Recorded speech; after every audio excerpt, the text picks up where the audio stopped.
안녕하세요. 축구 전문 기자 한준입니다. 2023-2024 시즌 프리미어리그 17라운드 일정 토트넘 허스퍼가 가장 먼저 문을 엽니다.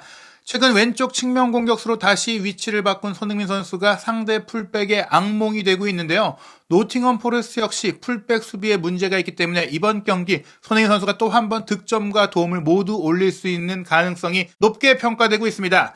노팅엄 수비에 어떤 문제가 있는지, 또 왼쪽 윙포워드 손흥민의 전술적인 영향력은 어떻게 될 수 있을지 토트넘과 노팅엄의 최근 상황, 최근 경기들을 통해 분석하고 전술적으로 프리뷰해드리도록 하겠습니다. 2023-2024 시즌 프리미어리그 17라운드 경기 일정입니다. 토트넘이 한국 시간으로 12월 16일 토요일 새벽 5시 노팅엄과의 원정 경기로 문을 열고요. 12월 17일 일요일 0시에 꽤 많은 경기들이 있습니다. 고전하고 있는 첼시가 셰필드와 홈 경기 치르고요. 맨시티는 크리스탈 팰리스와 홈 경기, 뉴캐슬은 챔피언스리그 조별리그 탈락의 충격 속에 풀럼과 홈 경기를 치릅니다. 현재 선두인 리버풀이 가장 나중에 경기하게 되는데 최고의 빅매치죠. 맨유와의 맞대결 12월 18일 월요일 새벽 1시 30분에 치르고요. 2위 아스날은 12월 17일 일요일 밤 11시에 브라이튼과 홈 경기, 3위 에스턴 빌라는 브렌트포드와 원정 경기를 같은 시간에 치르고 황희찬 선수가 소속된 울버햄튼도 12월 17일 일요일 밤 11시에 웨스트햄과 원정 경기를 치르게 됩니다.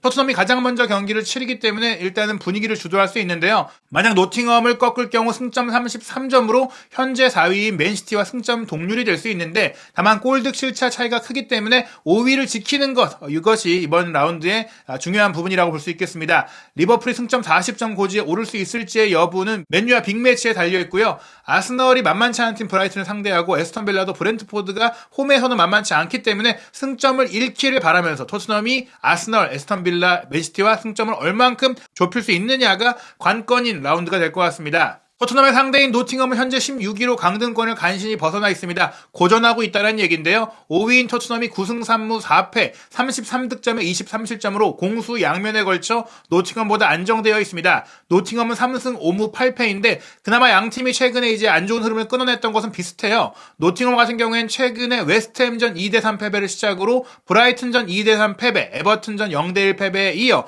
풀럼전 5대0 참패로 분위기가 최하까지 치달았고 감독 경질설 까지 있었거든요.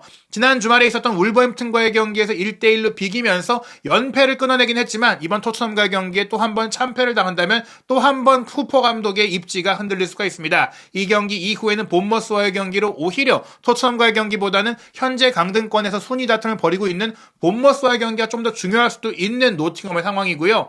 토트넘은 5경기 연속 무승의 흐름을 뉴캐슬전 4대1 승리로 끊어내면서 이번 노팅엄전까지 연승을 노리고 있고, 노팅엄전 이후에는 또 에버튼을 상대하는데 에버튼이 어떻게 보면 또 션다이치 감독을 통해서 확고한 역습 축구로 좀 괴롭힐 수 있는, 토트넘을 어렵게 만들 수 있는 팀이기 때문에 노팅엄전에 확실하게 연승의 흐름을 타는 것이 토트넘의 목표라고 할 수 있겠습니다. 기록을 기반으로 한 양팀의 장단점을 분석해보면 노팅엄은 명확하게 역습을 시도하는 팀이고 측면 공격을 시도하고 공중전에 강점이 있는 선이 굵은 축구를 하고 있는데요. 역시나 체력적인 면이나 수비의 조직적인 면이 부족하다 보니까 수비 상황에서의 세트피스라든지 또 상대의 역습에 흔들리는 부분이라든지 리드를 유지하지 못하는 부분들을 생각했을 때는 경험이 부족한 팀이고 이제 밀도가 부족한 팀이라고 볼 수 있겠습니다. 토트넘의 약점은 아시다시피 하이라인을 펼치고 있기 때문에 또 공중볼에 강한 수비가 현재 없는 상황이기 때문에 이 부분들 결국엔 상성상 양팀이 모두 득점하는 경기가 될 가능성이 높다고 볼 수 있겠습니다. 그래도 노팅엄의 문제가 더 크다라고 볼 수 있겠는데요. 풀럼전 0대5 참패 상황에서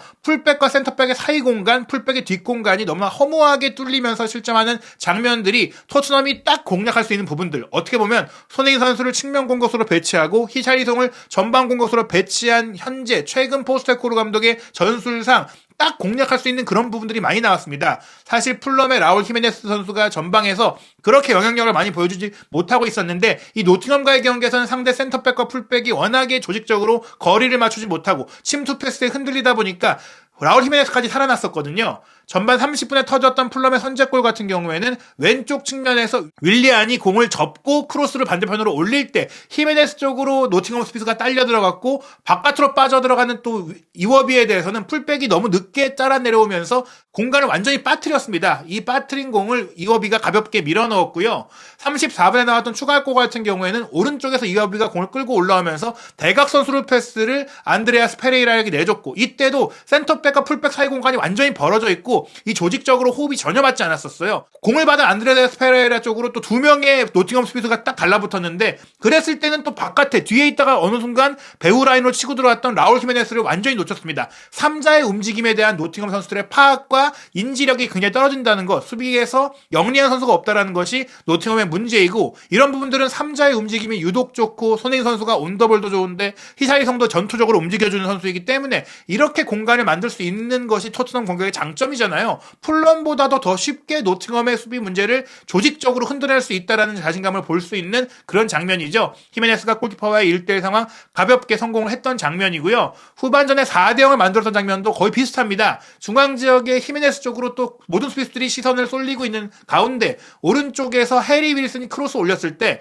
왼쪽 뒷공간으로 들어왔던 이어비를 아무도 안 보고 있어요. 이 위치가 결국에는 좌우 풀백과 센터백의 사이 공간, 풀백의 바깥 공간에서 들어오는 측면 공격수를 계속해서 놓친다. 이런 부분들은 최근에 포스테코글루 감독이 손흥민 선수를 측면에 보낸 이유가 최근 우리 팀의 득점 기회가 오히려 측면에서 많이 나오고 있기 때문에 중앙 공격수로 나왔던 손흥민 선수가 집중 견제를 받을 때 그 부분들이 팀에서 좀 막히는 부분이 되다 보니까 히샬리송을 중앙에 놓고 히샬리송을 미끼로 사용하면서 바깥쪽으로 공을 빼고 손흥민 선수가 득점을 하거나 혹은 또 손흥민 선수가 옆쪽에서 크로스를 올리거나 대각선 패스를 주면서 어시스트를 만들거나 기점 패스를 할 수 있는 그런 플레이들이 꽤 많이 나올 수 있다. 게다가 토트넘 같은 경우에는 이 공격수와 측면 공격수 사이 공간을 풀백이죠. 우독이나 포로도 함께 치고 들어오고 또 사르까지도 들어올 수 있기 때문에 3자, 4자, 5자까지 움직임에 나올 수 있거든요. 그렇다면 노팅엄의 수비가 더욱더 크게 흔들릴 수 있고 토트넘은 풀럼보다 더 많은 득점 기회를 만들 수 있으니 풀럼의 5대0 승리보다 더 큰 6골, 7골까지도 토트넘이 넣을 수 있는 경기가 노팅엄전이 될 수 있다.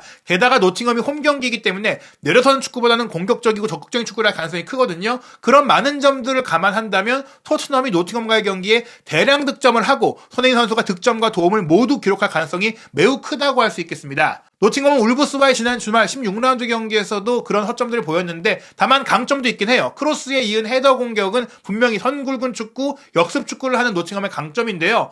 울브스전에는 전반 14분 네코 윌리엄스 윙백의 크로스 패스를 토폴로가 바깥에서 달려들어오면서 헤더로 찍어 누르면서 골을 넣었거든요. 이런 공중전의 문제들, 특히 포로의 뒷공간이라든지 우두기의 뒷공간을 노리고 들어올 수 있는 이 두 선수가 인버티드 풀백으로 움직일 때 생길 수 있는 그 공간들을 잘 커버하는 게 중요한데 사르가 이제 부상에서 복귀하면서 이런 부분들을 잘 커버해주고 있고 또 최근에 벤 데이비스도 온몸을 던지면서 수비를 해주고 있기 때문에 이런 부분들 뭐 한두 골 정도를 내줄 수 있을 것 같긴 해요. 하지만 3골, 4골, 5골을 넣는다면 실점을 해도 토트넘이 충분히 이길 수 있을 것이다. 울버햄튼 같은 경우도 선제골을 내주긴 했지만 전반 32분에 특유의 3자 움직임과 연계 플레이를 통해서 노팅엄의 수비를 흔들어놨던 장면들이 있는데요. 중앙 미드필드 르미나가 풀백과 센터백 사이 공간으로 직선 스루 패스를 보냈고 사라비아가 중앙에 있다가 커트 아웃 플레이 사이드로 빠져 움직이면서 공을 받았고 컷백 줄 때 배후에서 들어왔던 쿠냐가 논스톱 슈팅으로 마무리했거든요. 이런 부분들 센터백과 풀백 사이 공간 센터백과 사이 공간에 누가 침투해 들어오고 빠져들어가고 패스가 들어올 때 노팅엄 선수들이 전혀 대비하지 못하고 대응하지 못한다.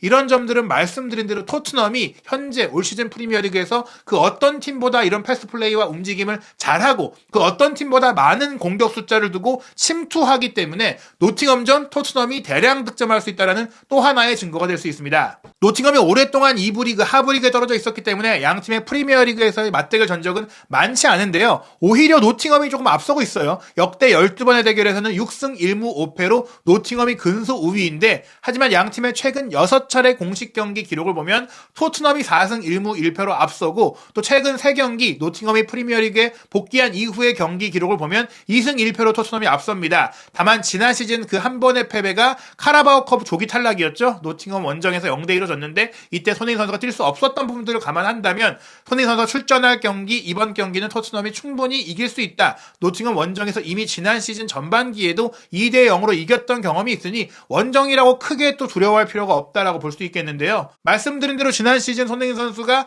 카라바오컵 경기에는 아나골절 부상으로 뛰지 못했지만 프리미어리그에서의 두 차례 대결은 토트넘이 모두 이길 때 두 경기 모두 선발 출전을 했고 또 후반기 홈 경기 같은 경우에는 3대1로 이길 때 득점을 가동했었죠. 이때 손흥민 선수의 득점도 바깥쪽에서 왼쪽 사이드 지역에서 들어오면서 밀어넣었어요. 히샬리송의 크로스 패스를 수비 뒤에서 침투에 들어와서 밀어넣기 때문에 이런 장면들이 여전히 노팅엄의 허점으로 드러나고 있기 때문에 이번 경기 역시 비슷한 패턴으로 득점할 수 있다. 게다가 히샬리송이 이 노팅엄을 상대로 지난 시즌에 좋았던 어시스트를 기록했던 바가 있기 때문에 이번 경기도 히샬리송, 손흥민이 함께 뛰면서 노팅엄의 수비를 흔들어 놓을 가능성이 크다라고 볼 수 있겠습니다. 양팀의 예상 명단을 살펴보면 노팅엄 같은 경우에는 말씀드린 대로 좌우 윙백의 플레이가 중요해요. 울버햄튼전에 헤더로 득점했던 토폴로가 왼쪽에서 달려들어오는 거 주의해야 하고 네코 윌리엄스의 오버래핑에 이은 크로스 패스 주의해야 합니다. 다닐루, 망갈라, 예이츠로 구성된 단단한 한미들로 먼저 수비를 하고 윙백을 통해서 역습하고 특히 이제 최근에 공격 라인의 핵심인 아워니 선수가 부상으로 빠져있는 것도 노팅엄의 결정력이라든지 공격 파괴력에 큰 타격을 주고 있는데 다만 모건 깁스화이트와 엘랑가라는 두 명의 윙어에 가까운 윙투톱의 역습 속도가 빠르기 때문에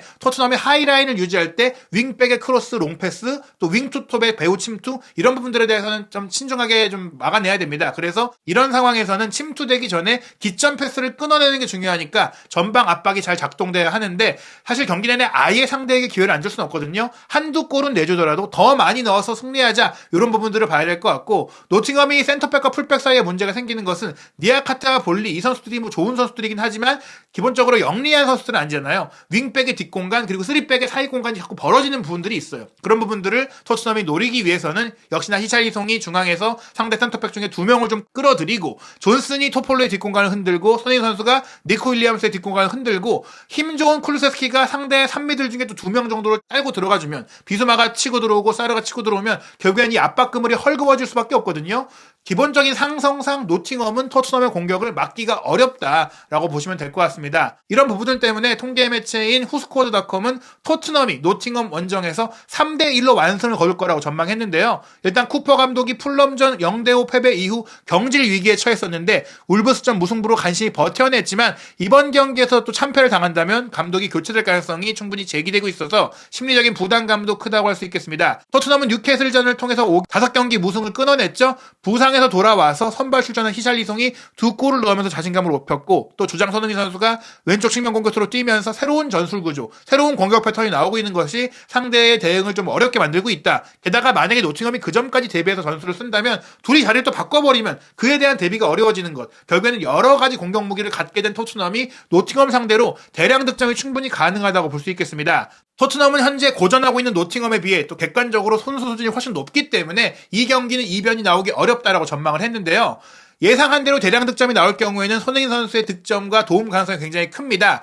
영국의 프리미어리그 주간 방송사인 스카이 스포츠가 지난 뉴캐슬전에 손흥민 선수를 플레이어 오브 더 매치로 선정하면서 흥미로운 기록을 소개했는데요. 이날 득점으로 올 시즌 10번째 골을 넣은 것도 있지만 2개의 도움까지 기록했잖아요. 프리미어리그에서 2015년 손흥민 선수가 입성한 이후 현재 기간 동안 한 경기에서 득점과 도움을 모두 기록한 게 벌써 25번째라고 하는데요. 이 같은 기간 동안 손흥민 선수보다 한 경기에서 프리미어리그 득점과 도움을 모두 기록한 게 더 많은 선수는 리버풀의 모하마드 살라밖에 없습니다. 살라가 27번이니까 만약 손흥민 선수가 노팅엄전에 또 한 번 득점과 도움을 모두 올릴 경우에는 26회로 한 경기 차이로 좁혀지고 올 시즌 안에 어떻게 보면 지금 손흥민 선수가 보이고 있는 영향력과 경기력을 생각한다면 더 높은 기록, 프리미어리그의 1위 기록을 차지할 가능성 충분히 기대할 수 있다고 볼 수 있습니다.